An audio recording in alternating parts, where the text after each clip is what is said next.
tanghali po sa ating lahat. Katulad ng mga nakaraang taon, ako ay lubos na nagpapasalamat dahil nandito tayong lahat, naipon tayo. At itinapat natin ito sa kaarawan ng Ama bilang pagkilala natin sa ating mga pinagmula na ang Amang Pelet at saka ang Amang Eli. Nung nakaraang taon, marami tayong mga challenges na hinarap, marami mga pagsubok sa buhay, lalo na sa pamumuhay natin. Pero tayo ay patuloy pa rin na naging matatag at patuloy na tumatatag, lumalakas ang ating samahan at nandoon pa rin, hindi nawawala ang pagmamahalan.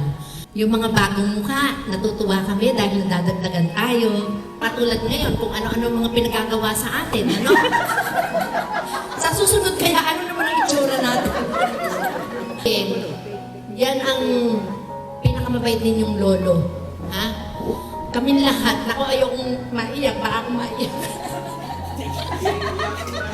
Kapag talagang pag-uusapan yung aming nakaraan, baka sabihin ninyo kami ng drama.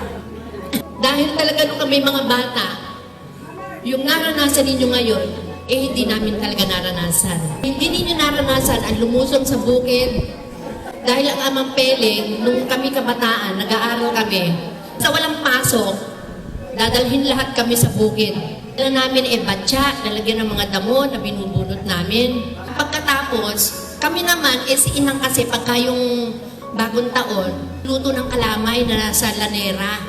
Gawa namin yan ang baon namin, papunta namin sa bukid. Si Lino, noon mapakaliit pa. Sa pagitan ng tanim ng palay, ay yun lang sombrero niya na gumagalaw. Kami, halimbawa, magpapasko, paaahunin kami. Naglilinis kami ng mga kalawang sa kamay, yung kuko namin. Wala pang cuticle remover noon. Dahon ng kawayan, kasi magalas yun eh. Siguro ninyo alam, ang Amang Pelet kami umuwi ng Kabanatuan, kasi ang bahay namin, up and down. Uwi kami rito, ang uwi na lang namin, kalesa at saka kabayo. Naiwan na yung aming bahay doon, kaya nagsimula kami ng panibago dahil talagang mahirap ang naging buhay namin doon. Amang Pelet, napakatiyaga dyan. Nagkalesa, nag-tricycle, nag-uumang, napakahusay manghuli ng isda niyan. Sigurado pag-uwi niya may ulam. Inang naman, ting maghaharap-harap nga ngayon ng magkakapatid ang sinasabi. Buhay si Inang yan, sarap sana ng ulam natin kasi masarap magluto si Inang. Nami-miss namin lahat. At ang nakakatuwa sa amin, kami ay dalawang set. May anak sa una ang Amang Pelet, kami 6. Dalawa ay 5 ang naging anak. Kami, para kami tunay na magkakapatid at halos iisa lang talaga ang nilabasan. Kapag ka ang tao daw ay walang kwento, walang kwenta.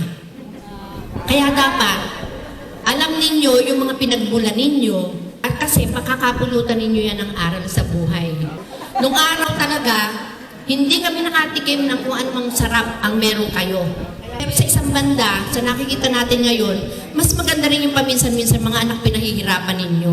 Kasi yung mga challenges na yan, yung mga pagsubok sa buhay na yan, yan ang nagpapatibay at nagpapatatag. Naranasan namin lahat dyan. Ako kaya nakapag-aral. Yung buong library ng bigat pa nun, winawalis namin yan araw-araw. Ako ay student assistant na 25 centimos ang bayad 1 oras. At naglalakad lang kami. Kaya talagang kayong mga bata, napakasuswerte ninyo at ipagpasalamat ninyo dahil mga magulang ninyo nagsumikap talaga ng gusto para marating kung saan kayo nandoon ngayon. Diyan din ang pinagpapasalamat namin sa aming mga magulang. Dahil tinuruan nila kami ng hard work. Pag matuto kang magpasalamat at makontento kung ano ang meron. At matuto ka rin mangarap. Yun ang binigay sa amin ng aming mga magulang. Sana sa susunod na panahon, dumami pa kayo, dumami pa tayong lahat, at sana patuloy na tayo ay maging malusog, malalakas ang katawan. Nakapasalamat natin dahil sa edad natin na ito, tayong lahat ay buo pa at malalakas. Salamat sa Diyos.